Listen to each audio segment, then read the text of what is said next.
मी निवडून आलो असतो तर एकनाथ शिंदेच मुख्यमंत्री झाले असते. शहाजी बापूंनी सांगितलं लॉजिक.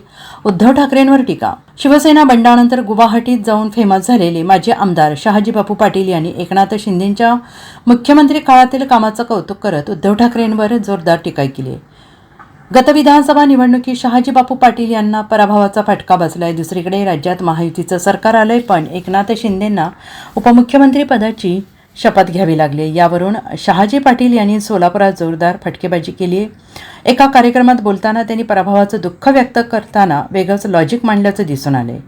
महाराष्ट्रात शिवसेनेशिवाय राजकारण होऊ शकत नाही. मी निवडून यायला हवं होतं. मी निवडून आलो असतो तर एकनाथ शिंदे हेच महाराष्ट्राचे मुख्यमंत्री झाले असते, कारण मी 1995ला निवडून आलो तेव्हा मनोहर जोशी मुख्यमंत्री झाले. मी 2019ला निवडून आलो तेव्हा उद्धव ठाकरे, एकनाथ शिंदे मुख्यमंत्री झाले. असं लॉजिक माजी आमदार शहाजी बापू पाटील यांनी लावलं. तसेच माझी राज शिवसेनेची आहे, पण पूर्वी मी कसं काय काँग्रेसमध्ये गेलो होतो हे मलाही माहीत नाही, असंही शहाजी बापूंनी म्हटलं आहे. गंगेचा उगम पवित्र आहे आणि तिचा उगम शंकराच्या जटेतून झाला आहे, त्यामुळे शिवसेना देखील पवित्र आहे, कारण बाळासाहेब ठाकरेंपासून तिचा उगम आहे. मात्र उद्धव ठाकरेंच्या काळात शिवसेना मागे पडली. सोलापूर जिल्ह्यात मागील 2 वर्षात पक्षाची सूत्र दुसऱ्यांकडे गेली, त्यामुळे पक्षाची पिछेहाट झाली. एकनाथ शिंदे साहेबांच्या नेतृत्वासाठी आपली लढाई आहे. तुम्ही आम्ही जसे मावळे आहोत तसेच मावळे त्यावेळी पानिपतला जाणारे होते. राज्याच्या कानाकोपऱ्यात लोक म्हणतात एकनाथ शिंदेंसारखा मुख्यमंत्री आम्ही पाहिला नाही. मागील 2 वर्षात एकनाथ शिंदे यांनी खूप कष्ट घेतले. एकनाथ शिंदे यांच्या नेतृत्वात न भूतो न भविष्यती महाराष्ट्राचा ऐतिहासिक निकाल लागला. पवारसाहेबांसारख्या माणसाचे केवळ 10 लोक निवडून आले. उद्धव ठाकरेंच्या हाताला तर आयोडिक्स लावायची वेळ आली होती, मात्र त्यांना अपेक्षित यश मिळालं नाही. असं म्हणून एकनाथ शिंदेंचं कौतुक करत शहाजी बापू पाटलांनी उद्धव ठाकरेंवर जोरदार टीका केली आहे. शिवसेनेशिवाय राजकारण करू शकत नाही, कुणीही काय केले.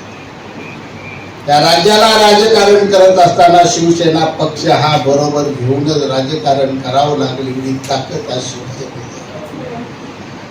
आणि सरनाईक साहेब, माझ्या बाबतीत एक सांगतो तुम्हाला, मी निवडून यायला पाहिजे. मी जर निवडून येत होतो तर 100% शिंदे साहेब मुख्यमंत्री होते. आता तुम्ही म्हणाल 95ला निवडून आलो, मनोहर जोशी साहेब मुख्यमंत्री, आणि आता जर परत मी निवडून आलो तरी 19, तुम्ही मला 1 महिना सांभाळले, परत मुख्यमंत्री झाले उद्धव ठाकरे साहेब.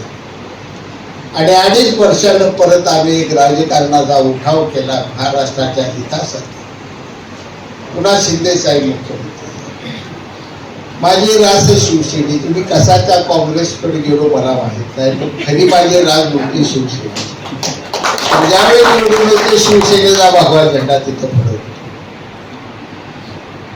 आज आपल्याला संपर्क मंत्री मिळाले, काल थोडा 2-3 महिन्यापूर्वी ते मिळालेले आहेत.